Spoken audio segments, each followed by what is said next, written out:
then go north. Oh yeah. All right, good morning, everyone, gentlemen and lady. Go ahead and get started this morning. We got a lot to cover, so I'm going to get right on it. In terms of old business, the only thing we did since the July meeting is we did put on some short-dated corn puts, September $4, short-dated puts at 60% and covered 40% of our bean production with $10 September short-dated puts, which puts us officially with the HTAs we sold earlier, puts us about 80% hedged on anticipated production this year. We're going to spend obviously the majority of this morning talking about the crop report from yesterday. Let's get it out of the way right away. It was the most bearish surprise in history for an August crop report. The largest deviation above the trade estimate ever for both crops, and double the largest deviation ever for soybeans. So to say it was a shocker would be an understatement. Very shocking. We've been battling all year trying to weigh the Eastern Corn Belt and the issues there versus the Western Corn Belt. And obviously, at least according to the USDA in August, the Western Corn Belt won. We've had this discussion before. Indiana and Ohio's corn production is about Nebraska. So you start doing the math on that and looking at some of those states like Minnesota, and we'll go through some individual states here in a minute. Some of that really, really good can make up for some of our really, really bad. You guys saw the market reaction yesterday. I honestly, and of course nobody wants to hear this, I was kind of surprised we didn't lock limit down. We went and touched limit down early, and the fact that we didn't lock tells us two things. First of all, we've still got part of the growing season left, and the trade knows it. And second of all, there's a believability factor that remains to be seen on whether those numbers we saw yesterday are believable. If you look at actual changes and how it affects the balance sheet, we're going to start with soybeans since it was the most surprising. We ended up the carryout going from 425 up to 470. The trade had expected it to drop into the 350 to 370 area, so that's quite a bit of swing in terms of versus expectations. They did lower both harvested and planted acres, 800,000 and 900,000 respectively. I think the biggest, other than 1993, the biggest reduction we've ever seen in harvested acres, 1.5 million. I was looking for about 1 million, so at least the acreage side of the debate is largely settled now. After they did the resurvey in those states, I think it was Kansas, Missouri, one more state, I can't remember off the top of my head, that they resurveyed due to all the problems this spring. So we at least can say that the acreage battle is likely put to bed. I mean, we may see some small tweaks, but that's going to be the worst of it.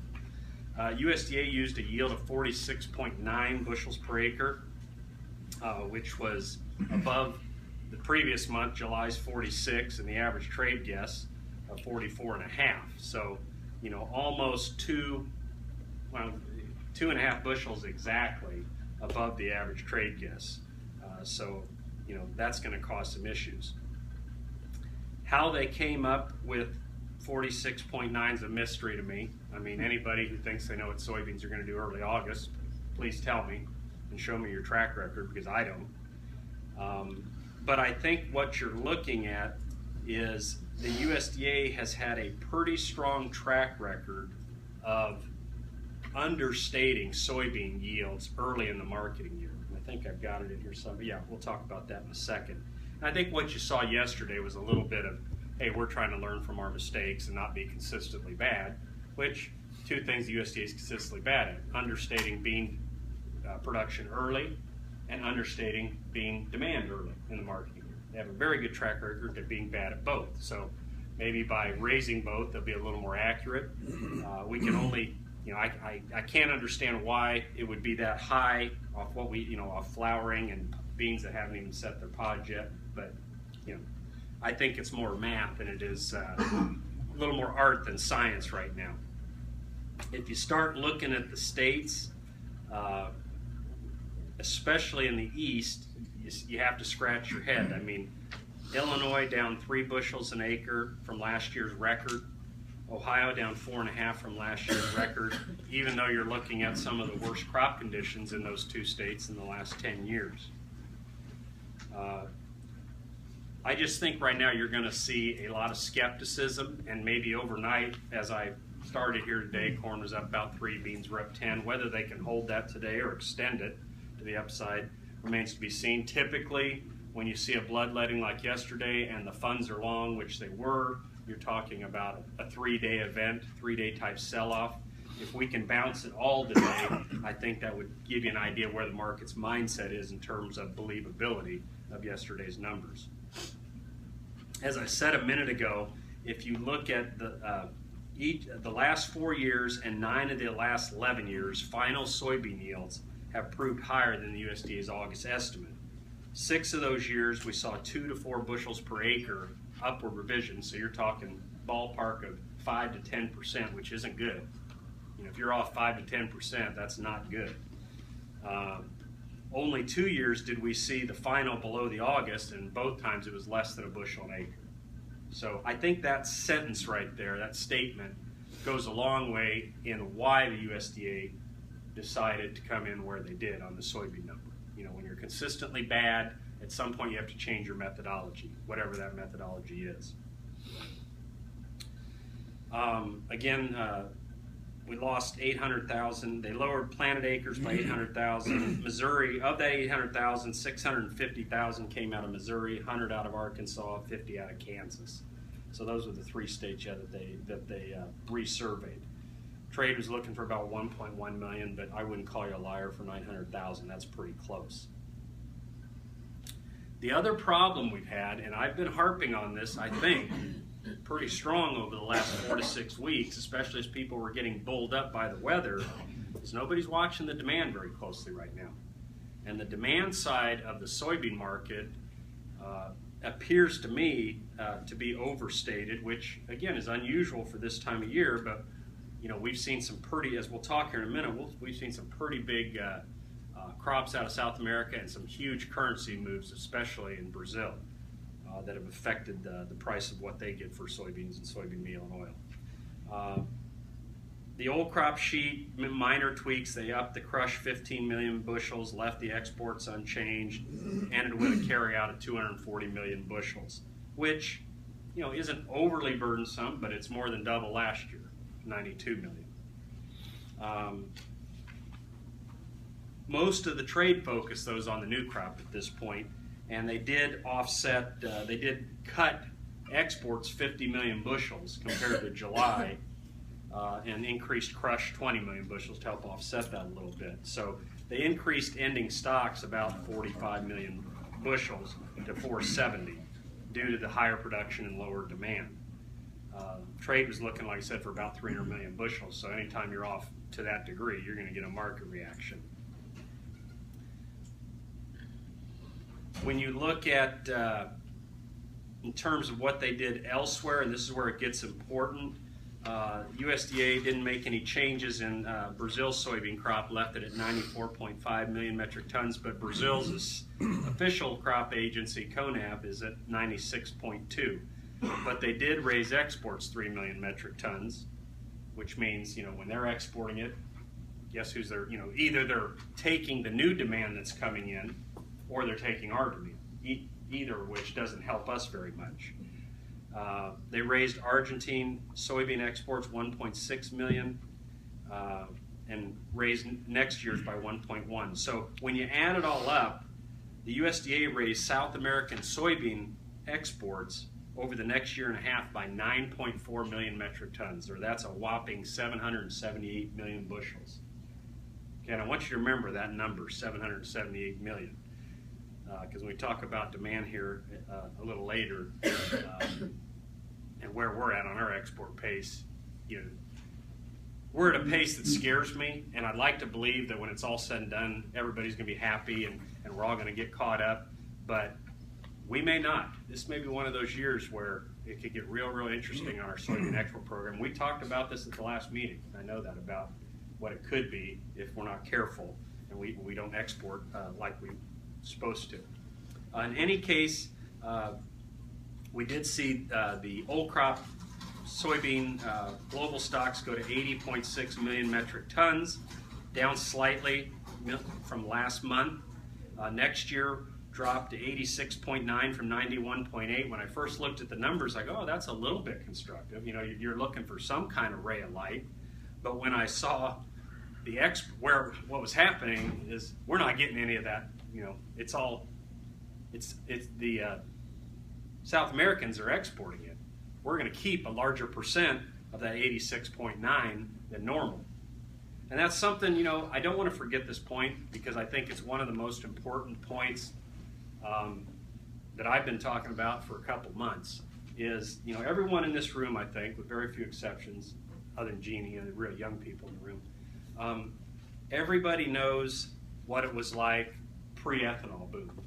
You know, we exported grain, we always have, but even then, we were always kind of, when you look at exportable global stocks of the major exporters, we were always kind of the residual last case person. You know, we have an excellent logistics. You know, we can store corn and soybeans better than anybody. And when you look at who we're competing against, the Brazilians, the Eastern Europeans, you're talking about nations where currency reserves are very important to them. Okay, they need that hard currency, and they're not going to be undersold. You know, that's just the way it is. And we're returning to that again without the bump from ethanol. I don't care if you're talking about corn, beans, or wheat. We're kind of going back to the status quo where we're going to be the world's grain bin, at least as it comes to exportable supplies. You can make an argument, at least certainly on corn, China is actually the world's grain bin. But in terms of exportable supplies, we're going back to that. What does that mean? It means A, when these other nations are harvesting, they're going to undercut our price. And they're going to keep undercutting our price until they run out of what they're trying to sell. Okay, and that's real important that you kind of reset to that. Because when we start looking at global supplies and do year-to-year comparisons, as opposed to the last 5-6 years, it's real important now because our supplies have grown enough where we have comfortable global supplies, which means we're going to be the ones stuck with the excess and carrying that excess. It has implications both in terms of what our carry-out is, what kind of carry we can see in the futures markets, and you know, so if you don't get anything out of today's meeting, remember that when you're the world's residual supplier, you know, we're seeing right now, you know, the South Americans continue. Now they've slowed down, but they're still selling beans all the way out till January. Still. And every time they take a sale from us, it's like missing breakfast. You don't eat 2 tomorrow to make up for it. That's just business that's gone. And when you look at, you know, the strong potential for this El Nino to stick around through next spring, which gives them very good weather, they have very strong correlation. I'm getting ahead of myself, but that's okay, I'm on a roll. When you look at acreage, Brazil, I've heard estimates of 3.5 to 5% more bean acres. Argentina, 7.5 to maybe 10% more bean acres. And you say, how can they do that? Well, last week, before the market tanked here, Brazil set an all-time record for soybean meal prices in Brazil. Why? Well, when your currency drops 31% over the course of a calendar year, that just adds to the value of your anything you export. And they export in dollars. So, you know, if you were getting record soybean prices and you just had a record crop, what are you planting next year? You know, it doesn't take a rocket scientist to figure that out, particularly when you look at the cost structure of corn. So when I say we could be swimming in soybeans, we could really be swimming in soybeans over the next 12 months. Both, maybe not as bad domestically, because I'm not sure I buy these numbers, but certainly globally. Any questions on soybeans before we move on to the corn side? Think of something we can get. Gordon? Still thinking basis might be hot in the east? Let's hold that thought, okay? Because we're going to talk about basis I know. I will definitely get to it because I We're all definitely. getting older. We can't remember as long as he is. I wrote it down. I wrote it down, Jeff. I got it right here. So we will talk about basis because that's important. Why? All right. While it wasn't quite as bad in terms of shock as the soybeans, again, the core number was still the biggest bearish surprise that we've had. They came in with a yield of 168.8. That compares to 166 previously and last year's 171. It increased production 156 million bushels as opposed to a projected cut by the trade of 203 million. So you can tell, again, you're talking about a miss of almost 400 million bushels in terms of what the trade thought and what the USDA said. The 168.8 was a record yield for the month of August. Going back, even last year we weren't at 168 for a August yield estimate. And when you look at the what it did to the balance sheet, as you can see the balance sheet there, very few changes in the old crop, just a 7 million bushel cut net. Harvested and planted acres were virtually the same. So we ended up adding 114 million bushels to the carryout, and that's after the USDA increased feed 25, ethanol 25, and cut exports 25. So we ended up with 40 million bushels net increased usage, but it still left us with a carryout of 1713. Before I go any further, something I'm going to bring up in corn. When you look at back on the first page, when average price by the USDA, I think that's important to point out, especially as we start talking about some of the options we have coming up for expiration here.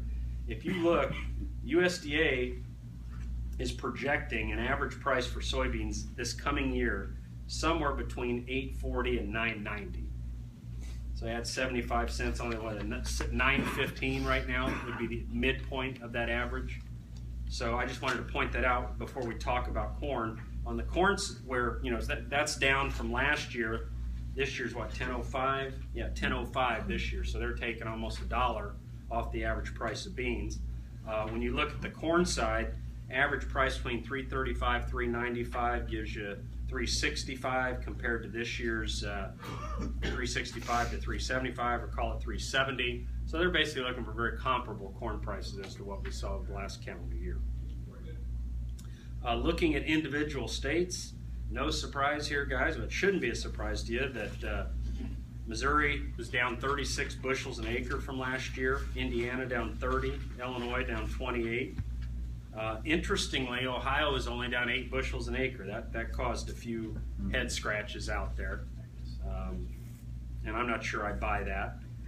If you want to look at where the yield is, Minnesota at 184, up 28 from last year and 7 above the record. Nebraska at 187, again 8 above the record, and South Dakota at 160 and 9 above the record. Now, if you try to make comparisons, one of the reasons it surprised everybody so much is if you look at crop conditions and how they translate into yields over time, crop conditions, even in those states, don't suggest that big of a yield bump. And as we move ahead here and start talking about our own yields, I would tend to concur with that. I think the USDA might have overshot the mark a little bit, just based on what I've seen walking fields of good corn here in Indiana, not the bad stuff, we haven't got to that yet, but the good corn. I'm a little surprised that they're breaking records by that much. And we'll talk about that a little more when we start talking about yield checks. USDA used a record ear weight again, identical to last year's, and again, I have a problem with that based off what I've seen on my own. In terms, one of the things we'll talk about when we start talking about yield checks is ear size variability compared to last year. Well, what I read, Jim, was they only go by condition and population in August. Well, They don't actually do ears. Is that not right? they don't weigh them; they put a factor in, and that's the point. Is they're using last year's factor, and I don't agree with that based off what I've seen on my own. But right now, that's what they're using. They didn't scientifically weigh it; they're just plugging it in as part of their formula. So I think that's going to be an issue going forward. I don't think year weight this year is going to be what it was last year. Looking at what we can expect going forward, the last 2 years we've seen yields rise 3.6 and 3.7 above the August estimate to final. But 6 of the last 9 years, the USDA's had to decrease yield from August. 2011 and 12 saw big bumps lower of 12.5, 6.2 bushels. And certainly 2012 was a issue year. We certainly had issues all over the Corn Belt that year. So, you know, there's certainly the possibility, and when we talk, I personally think we're looking at a corn yield that's going to come down from here. But right now, you know, I've never made a lot of money arguing with the USDA, certainly not in very short-term positions. Maybe over the long term you can. But I'm looking, just like soybeans, I'm looking for yields to come down some. The question is how much. In terms of the demand side, there weren't any material changes made on old crop. Again, they did lower, or they did raise some new crop demand, ethanol 25, feed 25, food, seed, and industrial by 15, and cut exports by 25, primarily due to, again, increased competition from Brazil and Ukraine. I think, you know, last year we started out at what? 2.2, I think we got up to for a carryout. We worked our way to 2. We worked our way down to about 1.7, 1.8. Then we worked our way under that. And now we're back up to 1.7 something again. I think ultimately, when it's all said and done and the smoke clears, you're probably looking at a carryout in the 1.3, 1.4 billion by September 1st, 2016. But that's not going to do you a lot of good now. Okay? You want to keep that in the back of your mind, though, when we start talking about basis and carryout and where the corn is. That could be very important if we're more in that 1.3 area as opposed to a 1.7 number. Looking at the global picture, USDA raised the Brazilian corn crop another 2 million metric tons to 84 million, raised their exports 1 million, and to 27 versus 21, so 6 million metric tons. You're talking almost 250 million bushels of extra Brazilian exports this year over last. They lowered the Chinese corn crop but left their imports alone. We'll talk about China here in a minute. There's some news yesterday that kind of went under the radar that I think is going to be important regarding China. World corn stocks rose to 195.1 from 190 last month. If you take corn and wheat together, we don't talk a lot about wheat. Wheat ending stocks globally at 221. So you're talking about 415 million metric tons of corn and wheat stocks globally. Compare that to the height of the 2008-2012 period, where we saw about 120 of both, or 240. So you take 240 and 415, you tell me how much rally potential there is in corn and wheat over a long period of time. You know, that would certainly tend to put a cap on any kind of rally. So, other than basis, do we have any questions about corn and yesterday's report? Takeaway, just like beans, yes, it's surprising. Yes, I think it's probably one of the higher carryouts of the year. No, it's not going to do you a lot of good knowing or thinking that over the next 8 to 12 weeks as we get into harvest. Jim? Yes. What did you expect the corn to go down also? Did I expect it? Yeah, yes. You mentioned that on They both soybean. ticked limit down very, very briefly, Yes, and then bounced back. And you know, corn bounced back to what, down 18 or 20, whatever. And a lot of it, Dave, to be fair, is we still have quite a bit of fund length in the market. And you know, fund length and bad news often leads to fire sales, like we saw yesterday. But I think the next couple days is going to tell you a lot more about how believable these numbers are to the rest of the trade. Yeah, we've been looking at pretty high prices for a good while. I mean, I always say buyers come in at the lower numbers. Yeah. You know, for whatever reason. Yeah. And, you know, maybe there are they find more uses for $9 soybeans. We'll lay it back for $3.15 for them. I don't know. Yeah. Well, it's a good point you bring up, because we're going to talk a little bit about kind of the environment we're in right now. And one of the problems we have right now is, think of the swell of money that comes in and out of commodities is like a river. It flows one way or another, and it doesn't mean you can't be the salmon going up against stream. It just makes it a little harder to swim. And right now, we're definitely got that current's in our face right now. You guys have seen what's been going on in crude oil. Commodities as a whole have been setting multi-year lows. A large part of that is fear about what's going on in China. There's been a lot of rumblings that their economy's in trouble, real estate issues over there, similar to what we saw, massive overbuilding. But when you look at the data China typically puts out, it doesn't look so bad. 7% growth is not 10%, but it's still 7%. Well, the trade kind of got a little nervous this week. On Tuesday, China devalued their currency, which, if you're a big boy in the big boy markets, that's something you don't do. We don't devalue our currency. You play with interest rates to try to pump up or down, but you don't come out with a strict devaluation. You don't close your stock market just because it's going against you either on certain stocks. And those are two things China's done, and it's really got a lot of the rich and powerful, the investors in the world are running a little scared. They're saying, there's always China's words and China's actions. And I've always learned you better pay attention to their actions, because their words don't necessarily mean too much, but their actions do. And when they came out and made that 1.9% devaluation after a couple weeks ago shutting off selling, people are saying, how bad is it over there? What does a devaluation do? Well, obviously it makes anything that they sell or export cheaper and more competitive. And they have been an export-driven market and will be for the foreseeable future, unlike our market, which is a consumer domestic demand market. Unfortunately, it also makes anything they buy more expensive for import, like soybeans, which they buy a literally boatload of. So on its face, yes, that was bearish, but I don't think it's the 1.9%, because that's kind of that's kind of like a sting and then it's over. I think what people are afraid of is, what is it telling us about their market in general and their economy in general?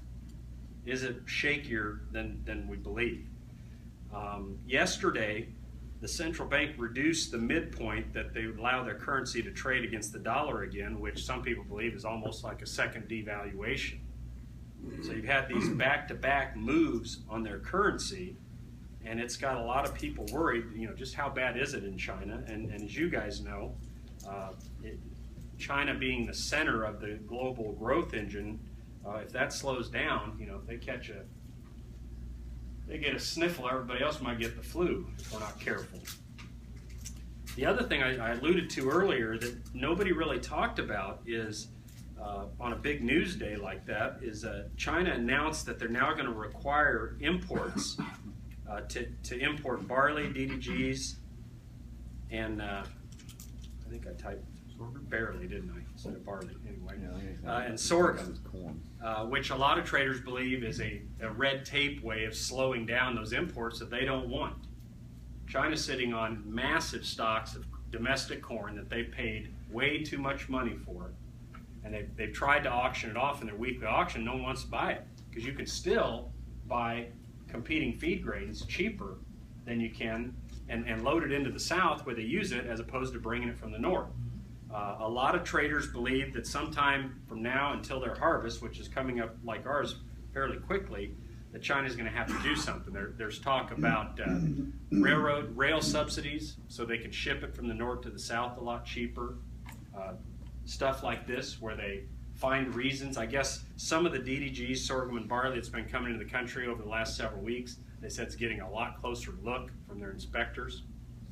And we know the Chinese, they're going to do what's best for them, and damn the torpedoes, and you don't want to do business with them, they'll find somebody who will. So, that could be a negative force in the corn and soybean markets. I mean, they need the beans, but on the grain side, I look for them to be coming up with these kind of things to slow imports down of these competing feed grains. So I'm still, I mean, all of this, what I've talked about so far, I mean, it certainly makes me want to be a seller of rallies and not a buyer of dips. I'm not saying you can't make money being a buyer of dips, but I think selling rallies is quite a bit safer than buying dips. So anything about China or the global economy before we start into talking about yields and yield checks? Why is India the number 2 population in the world? Really doesn't seem like they're part of the import world. Are they self-sufficient? They are the #1 importer of vegetable oils. They import a lot of palm oil, first of all, from Indonesia. They're self-sufficient mostly on wheat. They bought a little this year because they've had some quality problems to blend with. They don't, obviously they don't eat beef over there, and a lot of them don't eat pork because you got your Hindu and Muslim thing going on over there. So a lot more grain-based than meat-based diets as opposed to the Chinese who are growing their protein. That would be they still have a lot of poverty over there too. People living below just on subsistence levels, and they're not to that point yet where they're buying, a lot of meat. So that would be your main reason. And their economy is not near as strong as China's, or big. Yield checks. You guys know I've been doing them since 1991, and in my opinion, they're still the best. If you want to do something to help you with your marketing and keep you from making real big mistakes, walk your fields and do it objectively. I know that can be difficult, but I've learned more over the years walking cornfields than I've ever learned, from somebody telling me in Chicago what I have for a crop. So far, I've only done the best 2 areas that I know of, and that would be parts of my county where on very well-tiled ground, no water damage, which isn't the norm, but I wanted to kind of see where the top end was and what was mature enough to check. One of the problems you have is if you go out and check real uneven corn that does this, and you're going to go in and okay, here's silks that are completely brown, here's some in between, here's some that are yellow. Is that yellow going to do anything? I don't know. At this point, I don't know.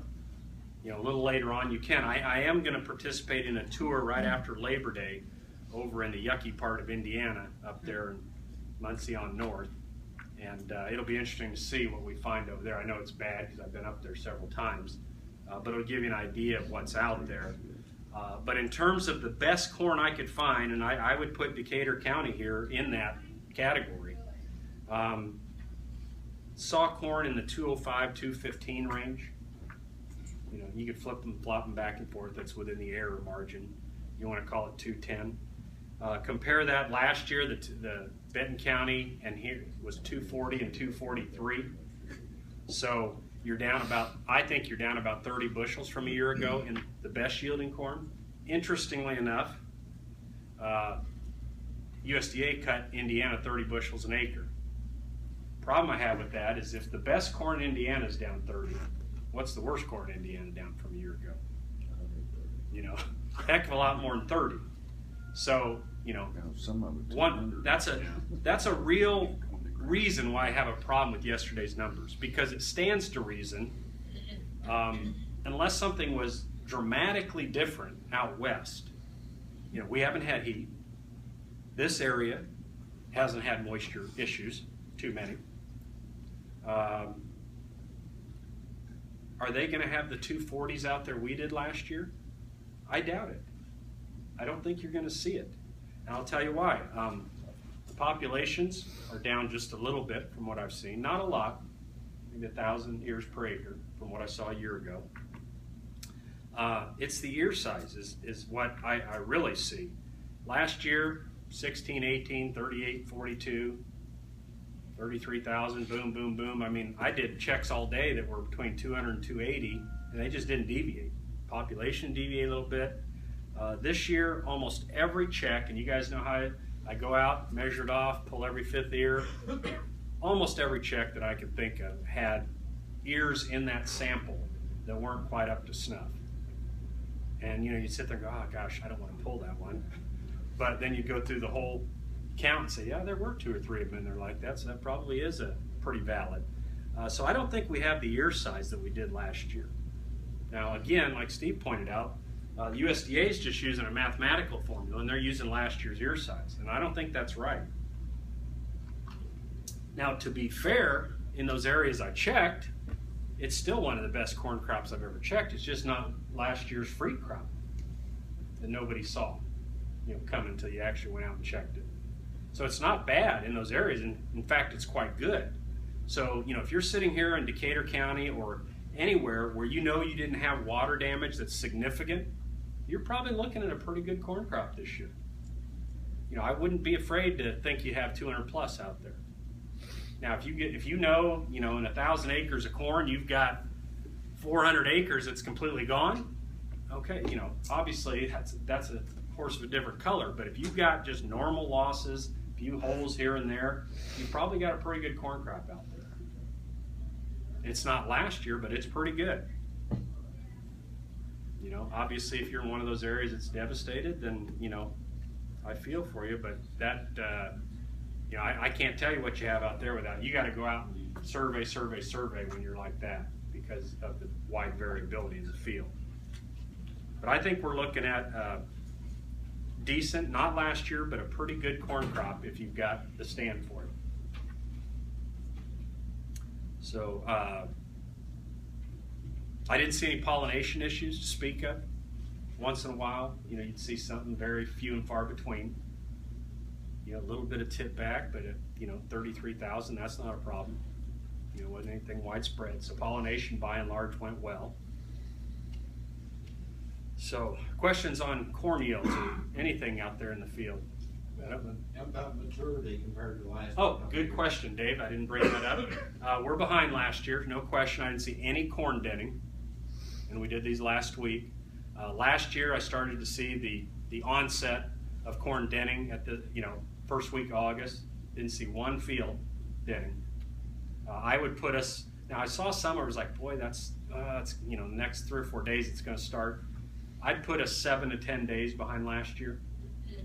And I guess what most guys on average plant dates to the guys I talked to, most everybody planted first week of May, by and large the majority of their crop.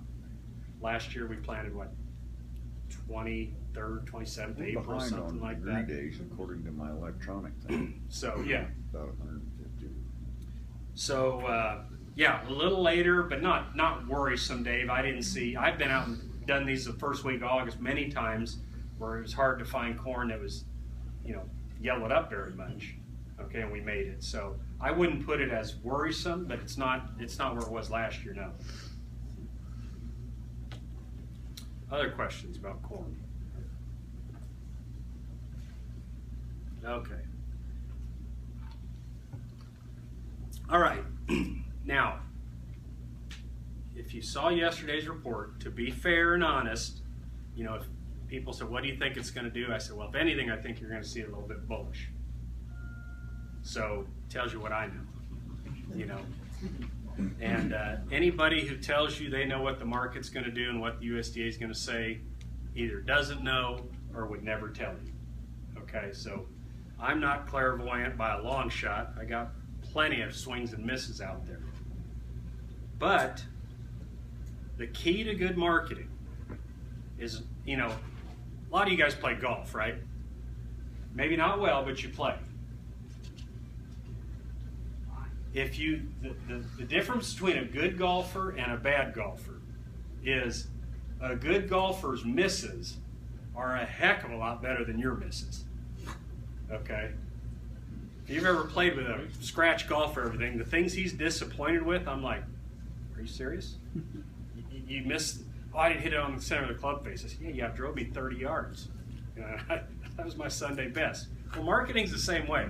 It's not how good your goods are. It's how good are your bads. Okay? And, I swung and missed like a lot of people yesterday. I made a recommendation for the corn guys that we buy some short-dated corn calls to protect them. Spent 6 cents on them. Completely wasted. We also bought some puts a while back that at the time was a pretty tough sell for a lot of guys. Not, especially the guys whose crops were, in a lot worse trouble. They didn't want to buy the puts. They said, it's a waste of money. I spent the last 6-8 weeks on the phone almost every day talking to somebody about please, don't look out your own backyard. I mean, if I said Indiana, Ohio looked like Nebraska, or the same as Nebraska so many times, I think I got a trademark on that phrase. Start talking about problems with demand, and that's what you own put options for. They're like life insurance, guys. You buy them, and the only person that ever wants to see your puts go in the money or your life insurance policy is your wife. Okay, for some of you, maybe not all of you. And that's what puts are about. Now, with the advent of these short dateds, which you guys know, I love those things.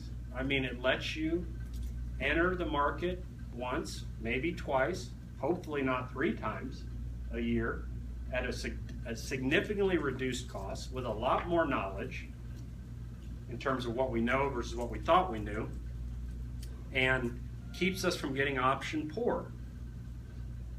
So, we'll talk about our position here in a minute, but, while everybody, a month ago was worried about the crop, I was worried about demand at that time. And we talked about, I told you, remember that 700 and something million bushel figure on extra South American exports? Soybeans, for example. I had a contact of mine about a month ago said, do you have any idea what pace we're on for a soybean export program? I said, well, I know it's not good, but I haven't quantified it. He said, well, let me quantify it for you. He said, if we average 20 million bushels of sales between now and September 1st, and this was like late June, let's say, he goes, we're only going to have, and then if you take from September 1 to next September, which is the official marketing year, and if we assume that the sales we have on the books are the lowest percentage of that projected total. Okay, another way of thinking of it is you got the most, demand's going to accelerate over the next year. If we assume conservatively and take that our current sales are the lowest percentage of the projected total, you know what we'd sell? I said, I have no idea. And he wouldn't let me tell me. I couldn't even tell anybody up till now. He says, it's 1 billion bushels. He goes, we'd sell 1 billion bushels of soybeans. And at the time, we were at 1.775. 775 million bushel difference.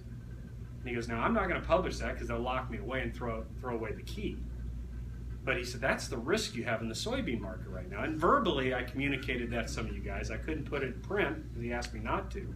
But yesterday, the USDA cut 50 million to put us down to 1.725. And I'm not saying we're going to be 1 billion bushels. I'm not saying that. I'm just saying we have a lot of catching up to do if we're going to come close to that figure. And the way exports work with the 2 hemisphere suppliers, as I said earlier, you miss breakfast, you don't get it, 2 of them tomorrow. If they raise more acres, El Nino type conditions, most of the climatologists say, depending on who you listen to, 80-90% chance El Nino is going to stick around through next spring. Could it be 1.3, 1.4? Maybe. Well, what does that do to your carryout? Well, it adds, that's 10% of the U.S. crop, ballpark. Say the USDA is wrong with their yield. Instead of 470, let's go back to the average trade guess and say we only have 300 million. Well, what happens if you slap 200-300 million bushels off of exports? Now you're right back up there to 500 plus. So that's why on the soybean side, we sold soybeans early and at a higher percentage than corn. When we start talking about 2016 marketing, we're going to do the same thing. Now that this report's passed us, Jim the speculator is very interested in owning D16 corn on a ratio against Nov 16 beans on like a 2-to-1 ratio. Long corn, short beans. Because the South Americans aren't going to plant corn. Somebody's got to pick up the slack. And it'll probably be us. So we'll have a little acreage battle. Now, everybody in this room, at least the grain sellers, always assumes an acreage battle means higher corn prices. Not necessarily. It can mean lower bean prices too, to win that battle. We've spent the last couple, 2.5 years watching our bean to corn ratio trade 2.5 to 3 to 1 versus the historical over the last 30 years of 2 to 2.5. I didn't see where it closed yesterday, but we've been above 2.5 in that 16. And I kind of wanted to see the crop report, which I thought was going to be slightly friendly at least, before I put it on. And that isn't happening. So I'm not recommending that for anybody. I'm just saying that's my mindset right now in terms of 2016 marketing when we start doing that. So that brings us to our current position, and we need to make a decision here in the not too distant future, meaning next Friday. We have 20% short futures, DEES 15, or cash HTA. I'll just say futures, keep it simple. And we're long 60% in September short dated $4 puts, which are well in the money right now.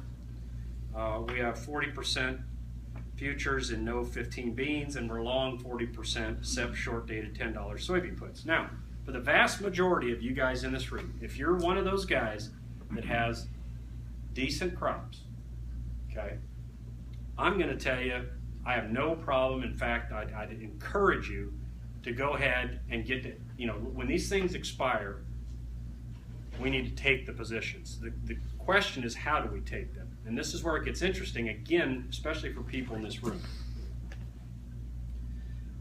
So A, yes, I take the positions.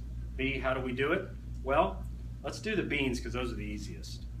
I think the processor market in the Eastern Corn Belt is going to be stronger than the river market over the next 12 months. What does that mean to us? Bunge over CGB. If you can go both ways, you probably want to lean at Bunge. Okay, in terms of if you're going to do an HTA. Now that's not set in stone. I have no guarantees for you. I'm just telling you that is my strong suspicion that Bunge is going to be a bidder for soybeans all year because of the deficit in production in the Eastern Corn Belt. You can float beans down the river from the Western Corn Belt a lot easier than you can pull them all the way to Ohio. Okay, so if you're going to use HTAs or a portion, maybe you don't want to do that much in HTA. From a selfish standpoint, I don't want to say this because it's not true, but everybody thinks it's true. I just soon use futures, but I don't like the margin call. I don't like talking to you guys every day sometimes when you're in a bad mood on margin. But if you want to have the most flexibility and you got monopoly money, then why not? Why not leave yourself open and just take the futures at $10 when these things expire? That's what I'm going to recommend, but not one shoe size fits every one of you.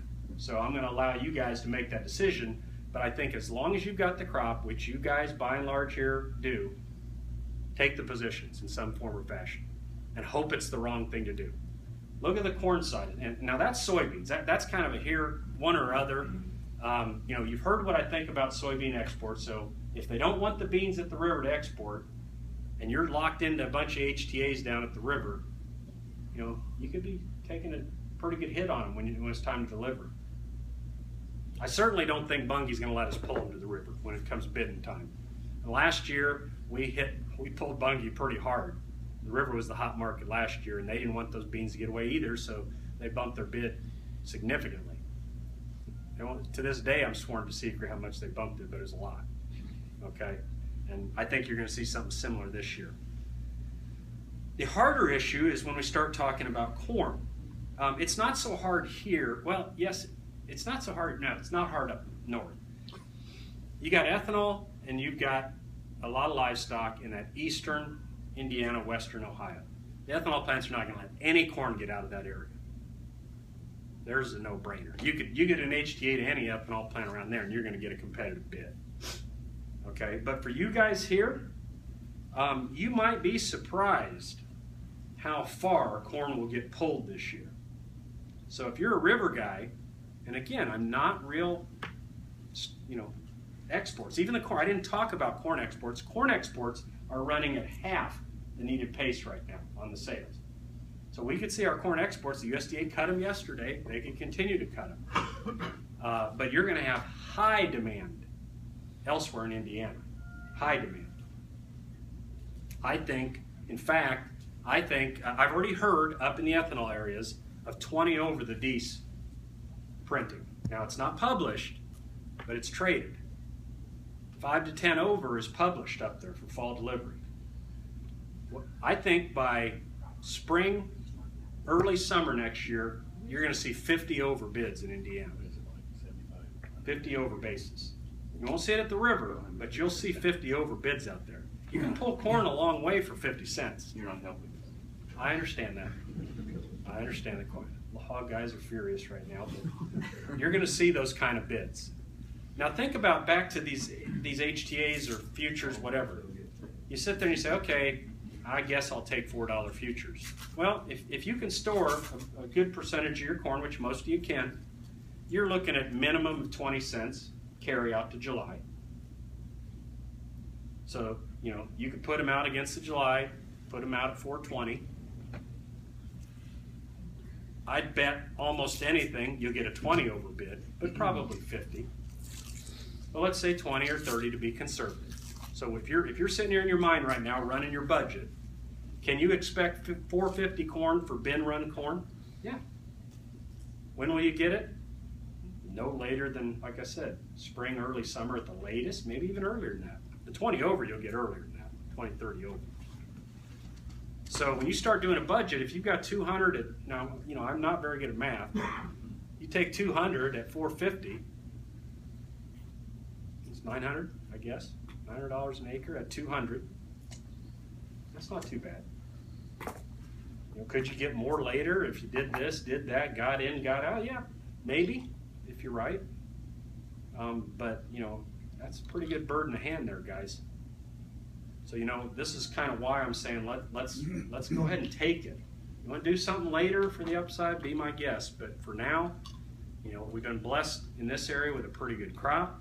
We had a decent opportunity to get some hedges off, and I would go ahead and take it. I would.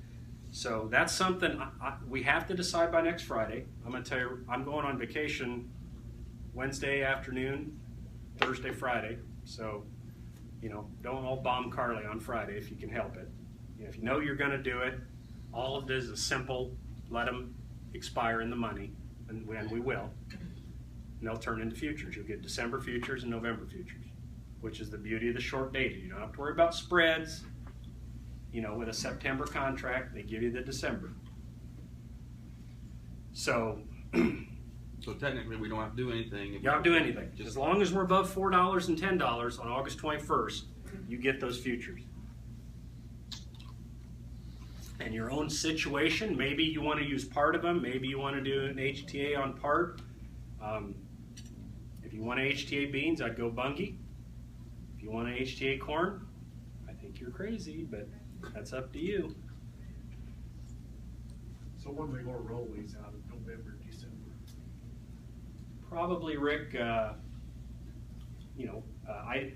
probably get a little carry based off yesterday's, and we always get some carry. I'm using 20. What's the norm? Normally we're going to 25, 30 cents July DEES, or DEES July spread. I'm using 20. Okay? Probably get 25. And again, a lot of times we don't because people don't know what they have. I can tell you in this room, you're going to have plenty of corn this fall, by and large, unless you're one of the exceptions. So you need to start doing your budget. This is the time of year, guys, where you sit there and say, how much corn am I going to have? How much has to move at fall?